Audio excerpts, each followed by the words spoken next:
and you Okay. got 10 more years after that. Yeah. So the statute of limitations is way, way out in the future. But we have gotten burned by this in Florida. I think it's 10 years after the maturity date, or 5 years after the maturity date. So we just got burned on one recently. And what we ended up doing is we routinely send out discount letters on loans that we can't necessarily start foreclosure on.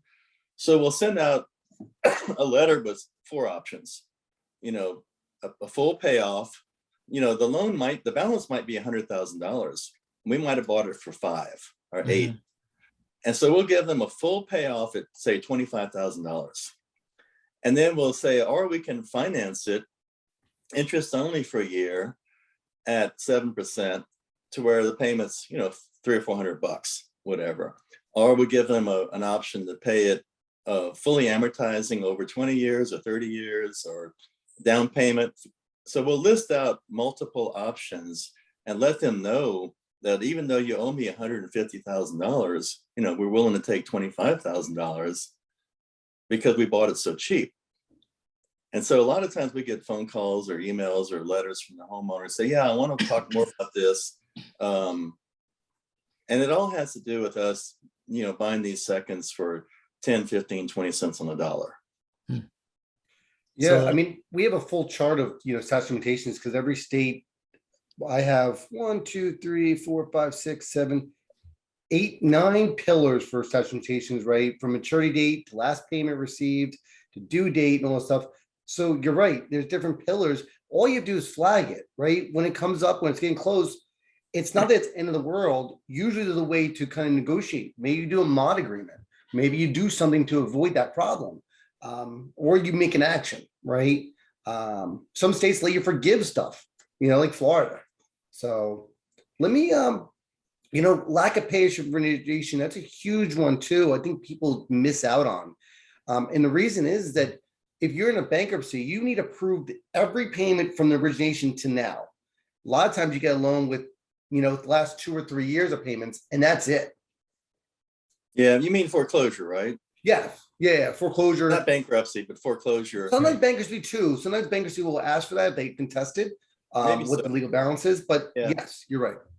But my strategy on this is like we have one right now, same situation. My asset manager said, Gerald, do you want to start foreclosure on this? We don't have any pay history. And I'm like, well, yeah, let's go ahead and start foreclosure. Because a lot of times, once we file the first document on the foreclosure, this is a Florida loan, the homeowner starts to freak out and say, oh, shoot, I'm going to lose my house. And, we might have mailed them 10 letters already. They throw those letters in the trash. But when they get that letter from our lawyer, this demand letter saying that, if you don't pay us, we're going to start foreclosure on your property and you have 30 days to think about it. And then if they don't pay us, then we file the first documents related to the foreclosure. And we're just trying to get their attention. We only complete probably 10% of the foreclosures that we start.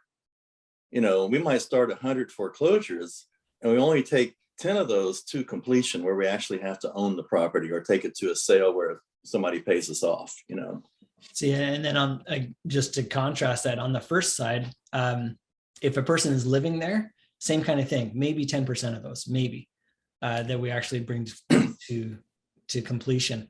If the property is vacant, then that's a different story. On a second, that's going to be a different thing as well. But if it's vacant, then I'm going to foreclose because it's vacant. And what else am I going to do? There's no emotional equity there. Yeah. Right. Yeah, they've left. I heard about the term emotional equity starting back in 2008. And I think a couple people, maybe it was Gordon, mentioned it at the paper source this year, and I forgot to continue thinking about that. It's a powerful thing.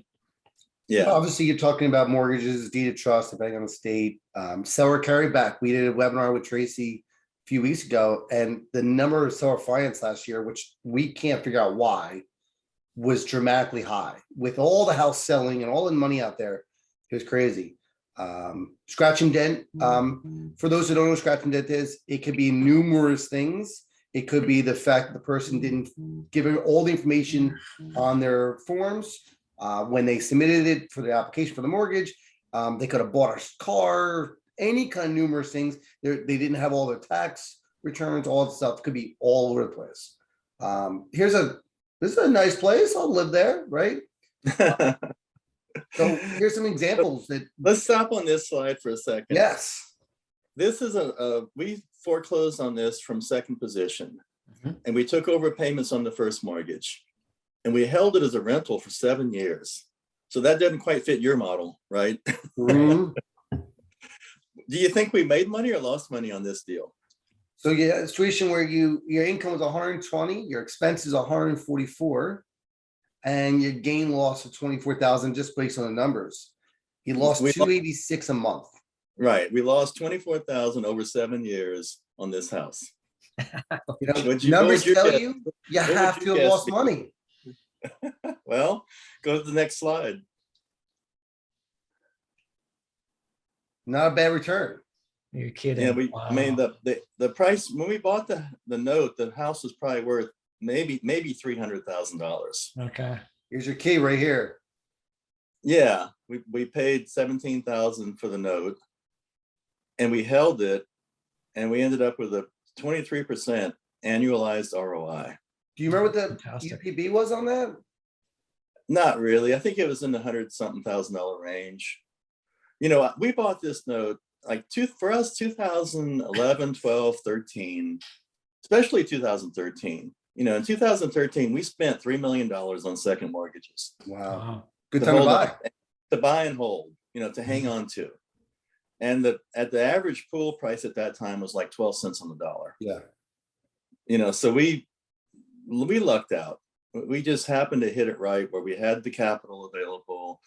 I did some joint ventures with people, and we still have those investors today. Most of them, we're still, finishing. We're still going through our loans, but we made $330,000 profit on this deal. That's nice, really nice. That's amazing.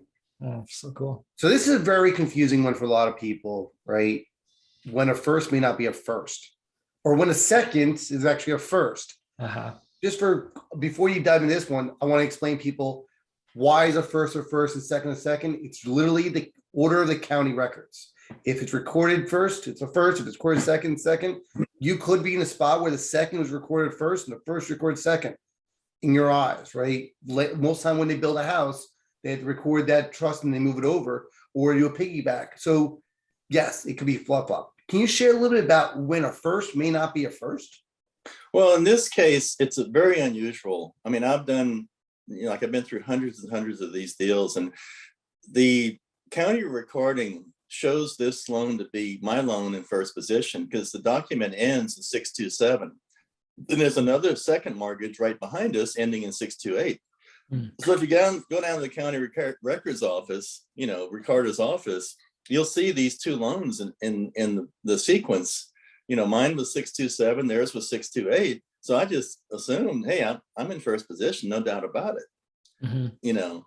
And it turns out that the original intention was for my loan to be in second position, but they recorded the documents incorrectly. Oh.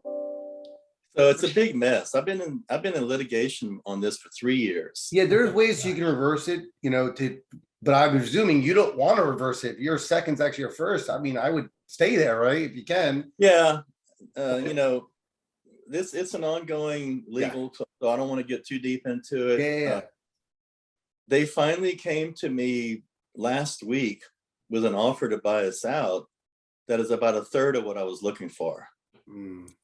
So we have to counter offer, but we are making a little bit of progress because Fidelity, First American Title is the company that's suing us actually.